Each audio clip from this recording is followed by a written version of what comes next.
Hello everyone, Crazy Camper here once again. As per usual, I'm here to do my review of Season 2, Episode 7 on Alone. I am by no means a survival expert, I just like to camp, I like the show, I like to talk about it, doing these reviews on here, doing predictions, and also keep the comments coming guys, it's awesome. Please subscribe up here so you can get the weekly reviews after the show. And up here for my other channel where I document my camping trips. So there's been a 2-week break. I just watched the episode 70 minutes ago, and I am both shocked and surprised. I am of course shocked that Mike left so early. I'm a little shocked that Randy left as quickly as he did too. So we'll be talking about them during this review.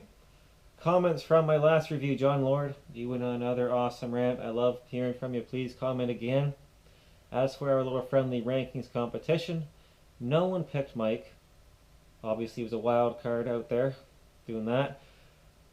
But 2 of you picked Randy, Vidra, and Josh. Vidra already had 1 point up, so now he's at 4. Josh's at 3. Anyone else can start at 2 because of our first 2 default contestants out, which was Desmond and Mary. So I checked out last season. 4 people only made it past day 8, and we had 7 make it to 20. Of course, they started a month earlier on this season 2, but I just feel they are stronger contestants, so I hope we have lots more to see from the rest of them, which we should, because there's 6 more episodes left. It's a 13 episode season. But here we go, let's look at the rankings. Mike Lowe, number 7. Randy Champagne, number 6. And number 5, the 5 that are left, Justin. Number 4, David. Number 3, Larry. Number 2, Nicole. And number 1, who I think is really strong in the lead, Jose. So Mike finished number 7, tapping out the end of day 21. We first see him in the morning of 21, and he's calm, he's liking his place, he said he's eating fine. He's making a football game, he's making dice, he's spending time out there fast. But he also starts thinking he feels guilty for spending so much time out there when he could be doing other things in life. And physically, he looked so good. I thought he was going to keep going, but he talked about missing his wife, and he left. So I immediately contacted him right after the episode on Facebook. Anyone can add him on Facebook. I think he's accepting anyone out there to help talk about the outdoors, and he had his own little business going, so that's pretty cool. So I asked him if he has any regrets, and he said no, I just felt it was my time to leave. And so that's really impressive though. 20 days out there, I gotta hand it to him. I myself think if I was out there, I would not leave until number 1, I have a health scare and I take myself out, or 2, a doctor tells me you gotta go. But you just don't know what it's like to be out there, and I'm very impressed how capable he was out there. Myself and GreenBlueEarth had the same conversation, that they're both, him and Randy, are capable of staying out there a lot longer. Just they didn't want to do it anymore. So interesting personal choice. I love seeing him on the show. Thank you guys. So yeah, we'll move on and talk about Randy. We see him day 21. He's thinking about food, missing home. Doesn't want to let his family down, so he's a little different. Mike feels he should be home with his wife, when Randy feels his family's watching and he doesn't want to quit early because they want to see how far he can succeed. So he decides to build a sweat lodge, which he built pretty easily. This guy's pretty industrious out there. He just goes and builds an awesome shelter, makes a fire like there's nothing, and then he goes in the water. Yeah, he's burning a lot of calories doing that, but he's out there soul searching. And he comes back and he's quit. Another physical, capable guy, knows his skills, still looks healthy enough to keep going number of weeks more, but he decides to leave. So again, I gotta hand it to him. He lasted all that time. So that leaves me at Justin, number 5. We see him 2 a.m. in the morning on day 19. His sleeping bag is soaked because water is coming up into his shelter through a hole.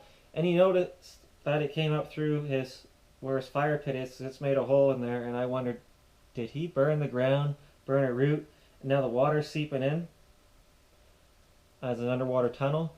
But then you see later the whole thing's flooded. So I think it was just a swell in the ground. He wants to make a shelter flat spot. That's normal. But now we're getting later into fall, and the ground is getting so saturated, the rain is starting to pool in these storms. So he's going to have to move his shelter or call it quits.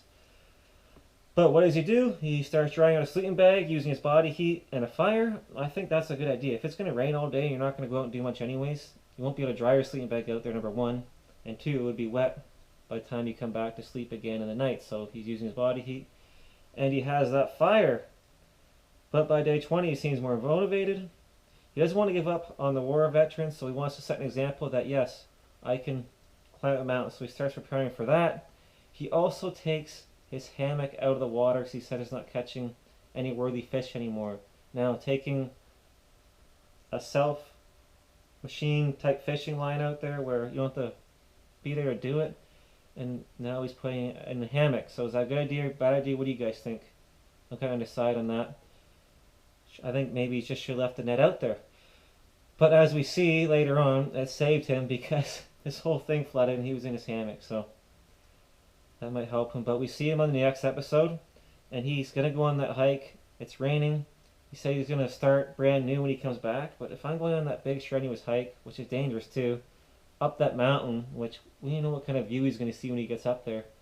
He's going to come back. He could be frustrated, tired, hungry, and then he has to move his whole shelter out of a big pool of water, and it could be raining and storming more by the time he gets back. You don't know what the weather's going to be like. So his number one priority should be shelter, and he's not making that his number one priority. And it's not just like it's a nice tent that you can pack up and move. It's a whole shelter. So it's really important that he does that. So I think he's going to come back and then just tap right away next episode. So that leads me to number 4, David. I was really impressed how he made that net. He stuck with it, made it, and he set it out there. He's complaining about food. He said he hadn't eaten in 4 days at the start of day 19. But I like his philosophical thinking. It might keep him going. He also said that he doesn't have a career at home, and that's kind of wearing on his mind that what's he going to do when he gets home. But at the same time, might he procrastinate in going home because he doesn't want to face that? Maybe, maybe. But then we see on the next time of Alone, the ocean destroys his fishing nets. And if he can't eat, he can't stay there. So I think he might be going soon. But I didn't notice his beard is pretty long in some of the commercials. So maybe he sticks around longer. Or I don't know. I'm going to keep watching to find out. And that puts me in Larry in number 3. On day 19, we see him at 9 a.m. And my first reaction is, wow, does he ever look thin? But he seems happy in his new spot. He's saying, I'm happy I don't have to get up in the morning to go be an electrician, I assume he's referring to. And he finds a cool stream, which he's happy to show us about. And he's eating some mushroom, so he's getting some calories at least. He said he wants to start bringing in food, which is obviously a big priority, so he resets his lines out there in his new spot. But as far as we see, on day 20, he hasn't caught anything, and his shelter goes up on fire. Again, I'm surprised.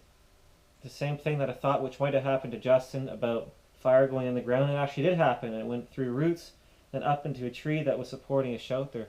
So that goes to show just how dangerous fire can be, even in such a wet climate, such as Northwest Vancouver Island. So we'll see how long he lasts. Number 2, Nicole. She was the only one we did not see in this episode of the contestants left. But we see her on the next time Alone with the first bear that she's filmed going up to her net. I thought they would have tore it apart long before. Obviously not. And that bear starts walking towards her, so we'll see how she handles that. Is she eating? How's her emotional state? Is her MS coming back? Lots of questions there that have to be answered. And then number 1.